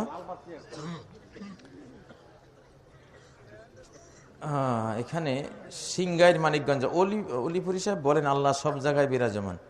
আরে বাবা, আল্লাহ কোন জায়গায় আছেন না নাই এটা তো অলিপুরির মাসালা না, এটা তো আল্লাহর মাসালা। আল্লাহ বলবেন, অলিপুরি সাহেব বললে হবে? এটা কে বলতে হবে? হ্যাঁ, এটা তো অলিপুরি বলার কথা না রে বাবা, এটা বলতে হবে কে? আল্লাহ কি বলছেন? আর-রহমানু আলাল আরশি ইস্তাওয়া, রহমান কেবলই আরশের উপরেই বিরাজমান। আল্লাহু আকবার। এবার দুনিয়ার সব পুরীরা একসাথে বললেও বাকি, এটার কোনো 1 পয়সাও ভ্যালু নাই। আচ্ছা, কিছু প্রশ্ন আসে। আমাদের কিছু মুসলিম দলেরা আছেন, তারা কিছু আমল করেন। যেমন একটা আমল এখানে চিল্লার কথা প্রশ্ন দিয়েছেন যে চিল্লা করা কি? চিল্লা তো কোনো ইসলামী জিনিস না, আমাদের দ্বীনের কোনো অংশ না। এটা একটা আমাদের তাবলীগী ভাইয়েরা তারা একটা পিরিয়ড হিসাবে আমল করেন। এটাকে যদি কেউ মনে করেন যে চিল্লাটাই একটা ইবাদত, তাহলে বেদাত হয়ে যাবে। এটা বেদাতের রূপ নেবে। দ্বীনের অংশ মনে করার সাথে সাথে এটা কি হয়ে যাবে? দ্বীনের অংশ মনে করলে বেদাত হয়ে যাবে। আর যদি বলেন না এটা একটা ক্লাস, এটা কি?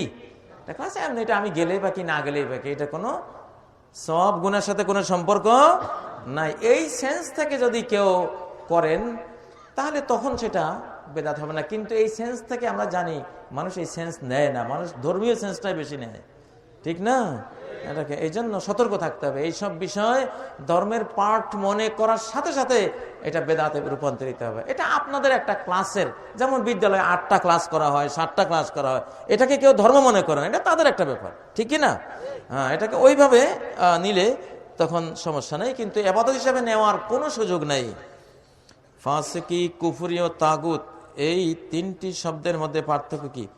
ফাসেক মানে যে নিকৃষ্টভাবে ধর্ম থেকে বেরিয়ে গেল, সালাতের সময় হলো আস্তে করে মসজিদের সামনে থেকে পালিয়ে গিয়ে বাড়িতে ঘুমিয়ে থাকলো, এই ফাসেকি। এটা কি ফাসকে মানে আল খুরুজুল কবি, মন্দভাবে কোনো জিনিস থেকে বেরিয়ে যাওয়া। কুফরি মানে লুকিয়ে ফেলা, ঢেকে রাখা, আল্লাহর অস্তিত্বকে ঢেকে দিল, আল্লাহর ইসলামকে ঢেকে দিল, হককে ঢেকে দিল। কাফেররা কি করে? হকটাকে ঢেকে ফেলে, না হক দিয়া হকটাকে ঢেকে ফেললো, স্বর্ণটাকে ছাইয়ের মধ্যে ফেলে ছাই দিয়ে ঢেকে ফেললো, এটাকে বলে কি? কুফরি। আর তাগুত বলা হয় মূলত শয়তানকে। তাগুত মানে সীমা লঙ্ঘনকারী, যে আল্লাহ তাআলার হুকুম হাকামের সীমা লঙ্ঘন করে তাকে কি বলে? তাগুত। যেই কোনো ক্ষেত্রে আল্লাহর দ্বীনকে, কোরআনের কোনো আয়াতকে, সহি কোনো হাদিসকে যে ব্যক্তি লঙ্ঘন করবে সে আল্লাহর ভাষায় কি? তাগুত। প্রিয় ভাইয়েরা, আসলে রাত গভীর হলে এই একাডেমিক ওয়াজগুলি আর করা উচিত না, এই জন্য আমি এখানেই সমাপ্ত করব। আর বেশি প্রশ্নের উত্তর দেওয়া এখন আর ঠিক হবে না। সুবহানাকাল্লাহুম্মা ওয়া বিহামদিক, আশহাদু আল্লা ইলাহা ইল্লা আনতা, আস্তাগফিরুকা ওয়া আতুবু ইলাইক।